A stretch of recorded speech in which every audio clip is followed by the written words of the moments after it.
ಇವತ್ತು ಮುಖ್ಯಮಂತ್ರಿಗಳು ಇಡೀ ರಾಜ್ಯದಲ್ಲಿ ಯಾವ ರೀತಿ ಸರ್ವೆ ಆಗ್ತಾ ಇದೆ ಏನಂತೇಳಿ ಇಡೀ ರಾಜ್ಯದ ಮಾಹಿತಿಯನ್ನ ಪಡ್ಕೊಂಡಿದ್ದಾರೆ.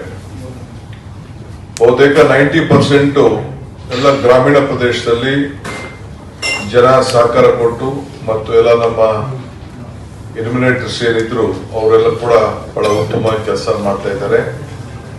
ಸರ್ಕಾರದ ಪರವಾಗಿ ಅವರೆಲ್ಲರೂ ಕೂಡ ನಾನು ಅಭಿನಂದಿಸ್ತೇವೆ ಮತ್ತು ಎಲ್ಲ ನಾಗರಿಕರು ಕೂಡ ಮಾಹಿತಿಯನ್ನ ಕೊಡ್ತಾ ಇದ್ದಾರೆ. ಅವರು ಕೂಡ ಎಲ್ಲ ಈ ಸಂದರ್ಭದಲ್ಲಿ ನಾವು ಅಭಿನಂದಿಸ್ತೇವೆ. ಬೆಂಗಳೂರು ನಗರಕ್ಕೆ ಸಂಬಂಧಪಟ್ಟಂತೆ ಗ್ರೇಟರ್ ಬೆಂಗಳೂರು ಅಥಾರಿಟಿ ವ್ಯಾಪ್ತಿಯಲ್ಲಿ ಬಹಳ ನಿಧಾನವಾಗಿ ಪ್ರಾರಂಭ ಮಾಡಿದ್ದೇವೆ. ಯಾಕೆಂದ್ರೆ ಟ್ರೈನಿಂಗು ಕೆಲವು ಅನೇಕ ಎಲೆಕ್ಷನ್ ಕಮಿಷನ್ ಕೆಲಸಗಳಿತ್ತು. ಆ ವಿಚಾರದಲ್ಲಿ ಕೆಲವು ಲೇಟ್ ಆಗಿ ಪ್ರಾರಂಭ ಮಾಡಿದ್ದೇವೆ. ಪ್ರೋಗ್ರೆಸ್ ಬಹಳ ಕಡಿಮೆ ಆಗ್ತಾ ಇದೆ. ಒಂದು 40% ಕೆಲವು ಅನೇಕ ಒತ್ತಡದಿಂದ ಕೆಲವರೆಲ್ಲ ಅಟೆಂಡ್ ಮಾಡಕ್ಕಾಗಿಲ್ಲ.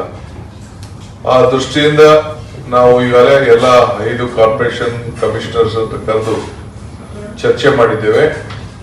ಎಲೆಕ್ಷನ್ ನಮ್ಮ ಎಜುಕೇಶನ್ ಡಿಪಾರ್ಟ್ಮೆಂಟ್ ಅವ್ರಿಗೂ ಕೂಡ ಮಧು ಬಂಗಾರಪ್ಪನವ್ರನ್ನ ಆಮೇಲೆ ಸಂಬಂಧಪಟ್ಟಂತ ಮಿನಿಸ್ಟ್ರು ಮತ್ತು ಸಂಬಂಧಪಟ್ಟಂತ ಎಲ್ಲ 5 ಕಾರ್ಪೊರೇಷನ್ ಕಮಿಷನರ್ಸ್ ಕೂಡ ಮತ್ತು ನಮ್ಮ ಗ್ರೇಟರ್ ಬೆಂಗಳೂರು ಅಥಾರಿಟಿಗೆ ಸಂಬಂಧಪಟ್ಟಂತ ಎಲ್ಲ ಹಿರಿಯ ಅಧಿಕಾರಿಗಳ ಹತ್ರ ಎಲ್ಲ ಕೂಡ ಚರ್ಚೆ ಮಾಡಿದ್ದೇವೆ.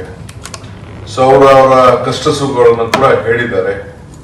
ನಾವು ಸರ್ಕಾರ ಪರವಾಗಿ ಏನ್ ಮನವಿ ಮಾಡ್ತೇವೆ ಅಂತಂದ್ರೆ, ದಯವಿಟ್ಟು ಬೆಂಗಳೂರು ನಗರದಲ್ಲಿರೋರೆಲ್ಲ ಇದು ನಮ್ಮ ರಾಜ್ಯದ ಹಿತಕ್ಕೆ ಎಲ್ಲರೂ ಕೂಡ ನ್ಯಾಯವನ್ನು ಒದಗಿಸ್ಕೊಡ್ಬೇಕು ಅಂತ ಹೇಳಿ ನಾವು ತೀರ್ಮಾನವನ್ನ ಹಿಂದುಳಿದವರಿಗೆ ಮಾಡಿದ್ದೇವೆ.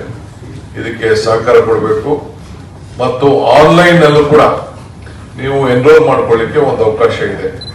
ನೀವು ಎಲ್ಲೇ ಇರ್ಲಿ ಹೊರಗಡೆ ಇರ್ಲಿ ನಿಮ್ಮ ಮಾಹಿತಿಯನ್ನ ನಿಮ್ಗೆ ಏನ್ ಇಷ್ಟ ಇದೆ ಅಷ್ಟು ಮಾತ್ರ ಕೊಡಿ. ನಾವು ಜಾಸ್ತಿ ನಿಮ್ಗೇನು ಒತ್ತಡವನ್ನ ಕೆಲವು ಮಾಡಕ್ ನಾವು ಹೋಗುದಿಲ್ಲ. ಯಾರು ಕೂಡ ಒತ್ತಡ ಕೂಡ ಮಾಡೋದಿಲ್ಲ.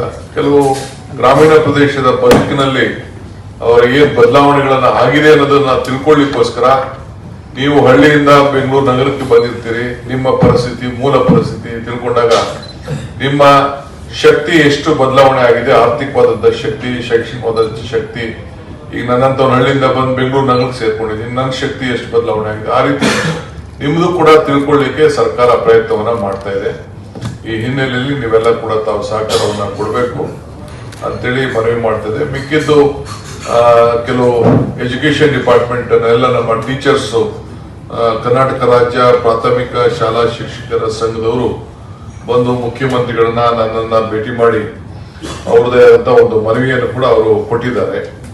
ನಮ್ಮ ಪುಟ್ಟಣ್ಣವರು ಪ್ರತಿನಿಧಿಗಳು ಅವರೆಲ್ಲ ಕೂಡ ಜೊತೆಲಿ ಬಂದು ನಾವು ಇದನ್ನೆಲ್ಲ ನಡೆಸ್ಕೊಡ್ತೀವಿ, ನಮ್ಗೆ ಇನ್ನು ಸ್ವಲ್ಪ ಟೈಮ್ ಕೊಡಿ ಅಂತ ಕೂಡ ಅವರು ರಿಕ್ವೆಸ್ಟ್ ಮಾಡ್ಕೊಂಡಿದ್ದಾರೆ.